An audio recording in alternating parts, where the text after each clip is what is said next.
Selamat malam Bapak Ibu Saudara yang terkasih. Salam sejahtera di dalam kasih Tuhan Yesus Kristus. Haleluya, selamat kita bertemu lagi di dalam Renungan Rohani Shoshanim. Sebelumnya mari kita berdoa. Bapa yang di surga, mengucap syukur, terima kasih buat berkat-Mu di sepanjang hari ini, penyertaan-Mu ya Tuhan. Dan kembali ya Tuhan, malam hari ini kami akan lagi menerima firman-Mu ya Tuhan, merenungkan kembali. Mari Roh Kudus, Engkau mengurapi, menguduskan kami, untuk kami bisa ya Tuhan mengerti apa yang menjadi kehendak-Mu dalam kehidupan kami. Sucikan kami ya Tuhan. Terima kasih Bapa. Di dalam nama Tuhan Yesus Kristus kami berdoa. Haleluya. Amin. Haleluya. Jemaat Tuhan, renungan malam hari ini terdapat di Matius pasal 7 ayat 13 dan 14. Saya akan membacakannya. Masuklah melalui pintu yang sesak itu, karena lebarlah pintu dan luaslah jalan yang menuju kepada kebinasaan, dan banyak orang yang masuk melaluinya. Ayat 14, karena sesaklah pintu dan sempitlah jalan yang menuju kepada kehidupan, dan sedikit orang yang mendapatinya. Saya akan bacakan juga di Lukas pasal 13 ayat 24. Jawab Yesus kepada orang-orang di situ, berjuanglah untuk masuk melalui pintu yang sesak itu, sebab aku berkata kepadamu, banyak orang akan berusaha untuk masuk, tetapi tidak akan dapat. Haleluya. Kekristenan adalah perjalanan yang penuh perjuangan. Kekristenan adalah pertandingan. Kekristenan adalah mengerjakan keselamatan setiap waktu, setiap hari. Di sini Tuhan Yesus mengajak kita, masuklah di Matius 7 ayat 13. Masuklah melalui pintu yang sesak itu. Yang tadi di Lukas 13, di situ Tuhan Yesus berkata, berjuanglah. Ya, haleluya. Kenapa ya Tuhan gak suruh kita pilih jalan yang lebar, yang luas, pintu. Di sini kan dibilang pintu yang lebar, jalan yang luas. Kenapa Tuhan gak suruh pilih kita yang luas, yang lebar itu, yang tentunya lebih nyaman. Kalau jalanannya lebih cepat sampai, bebas hambatan. Nah, Tuhan sayang kita, ya Bapak Ibu Saudara semua. Karena dunia ini memang sudah dikuasai iblis. Jadi kalau yang namanya di sini diibaratkan kalau jalan luas dan pintu yang lebar, itu adalah keadaan sekarang ini yang kita jalani, di mana sekarang ini disebut zaman serba instan, dengan mudah bisa didapatkan, dan juga ya kalau dibilang jalan lebar itu untuk cari gampangnya saja. Dan kalau seperti misalnya orang sibuk bekerja sehingga banyak mudah didapatkan, seperti kalau mau dalam keadaan lapar ada GoFood, ya semua serba instan ya. Ada juga kalau butuh uang cepat ada pinjaman online, dan juga banyak lagi yang lainnya. Ada jabatan instan, kedudukan instan yang mudah didapatkan. Nah, kita diingatkan lagi ya Bapak Ibu Saudara semua, kita harus berhati-hati dengan pesona dosa. Saya melihat lagi di ayat 14, karena sesaklah pintu dan sempitlah jalan yang menuju kepada kehidupan, dan sedikit orang yang mendapatinya. Sesaklah pintu, sempit jalan. di sini Tuhan Yesus menyatakan dirinya di dalam Yohanes 10 ayat 9. Akulah pintu, barang siapa masuk melalui aku, ia akan selamat dan ia akan masuk dan keluar dan menemukan padang rumput. Dan di dalam Yohanes 14 ayat 6, kata Yesus kepadanya, akulah jalan dan kebenaran dan hidup, tidak ada seorang pun yang datang kepada Bapa kalau tidak melalui aku. Jemaat Tuhan, baru tahu ya, dibilang kalau mau mengikut Yesus harus menyangkal diri, memikul salib, dan mengikut aku. Itu di Matius 16 ayat 24, yang sama dengan pintu sesak, jalan yang sempit. Ya, kita kalau melihat jalan sempit, rasanya memang baru melihat aja, rasa sesak ya. Nah, memang yang namanya memikul salib, menyangkal diri, buat daging ini rasanya memang berat. Tapi itu yang Tuhan inginkan. Mengikut Tuhan itu memang harus memikul salib. Mengikut Tuhan itu harus melalui pintu sesak, melalui jalan yang sempit. Ya, kita semua bisa membayangkan jalan sempit ya, pastinya harus bersikut-sikutan, belum lagi kalau misalnya jalannya licin, harus berhati-hati, atau ada benda-benda tajam di jalannya, dan lain-lainnya.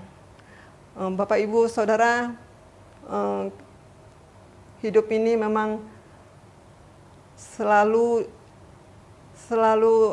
di Tuhan izinkan masalah datang silih berganti. Penderitaan dan segala hal yang tidak menyenangkan, ada banyak kali kita harus hadapi. Tetapi jemaat Tuhan, kita ingat lagi akan firman Tuhan yang dikatakan di Ibrani 4 ayat 15. Imam besar yang kita punya bukanlah imam besar yang tidak dapat merasakan segala keberatan-keberatan yang kita alami.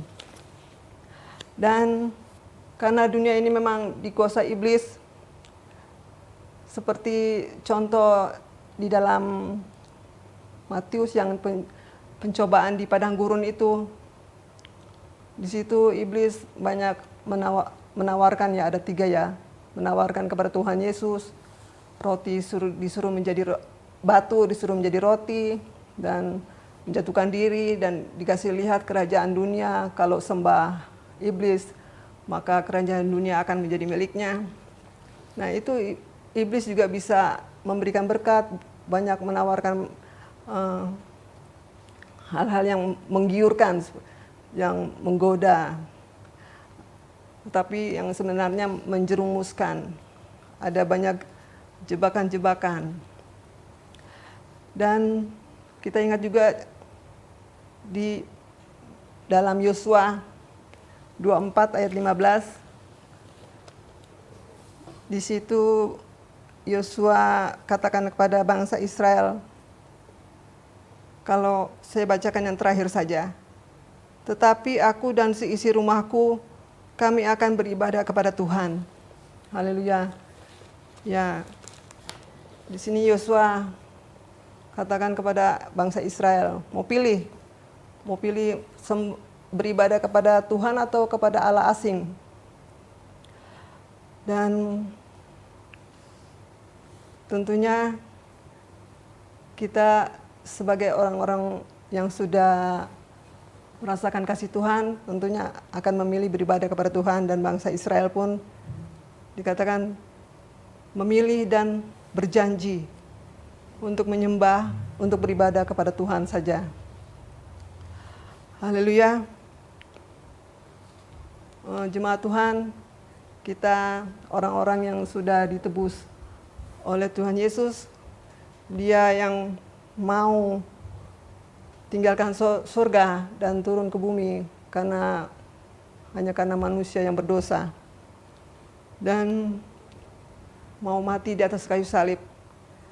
dan dia sudah bangkit mengalahkan maut. Tuhan Yesus mau memilih jalan penderitaan. Dia bisa saja pilih jalan yang tidak membuat menderita, tetapi karena kita manusia, maka dia mau rela memilih jalan penderitaan. Oleh karena itu, puji Tuhan, kita diingatkan lagi renungan malam hari ini untuk kita mau memilih Tuhan, memilih setia beribadah kepada Tuhan, untuk terus bergantung kepadanya, karena Tuhan yang sudah terlebih dahulu setia kepada kita. Dan ya, Tuhan Yesus kasih-Nya ajaib. Tidak ada Tuhan yang seperti Tuhan kita Yesus Kristus. Haleluya.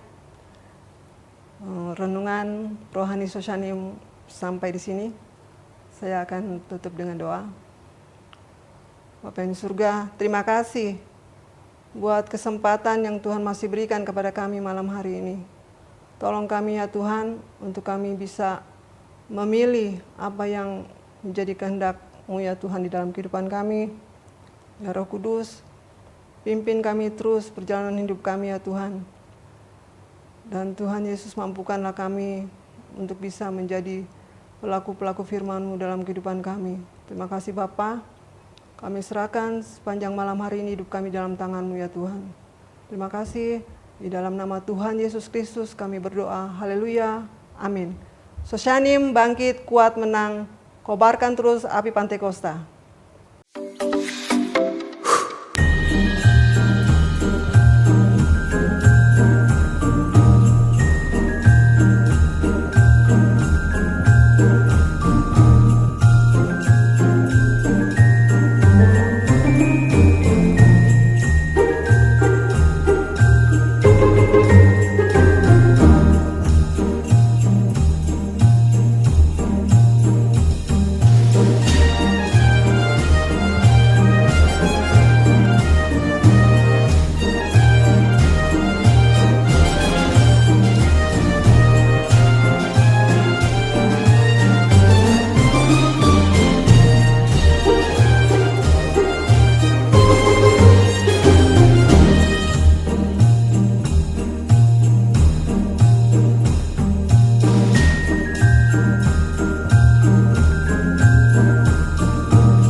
Gerejaku adalah rumahku.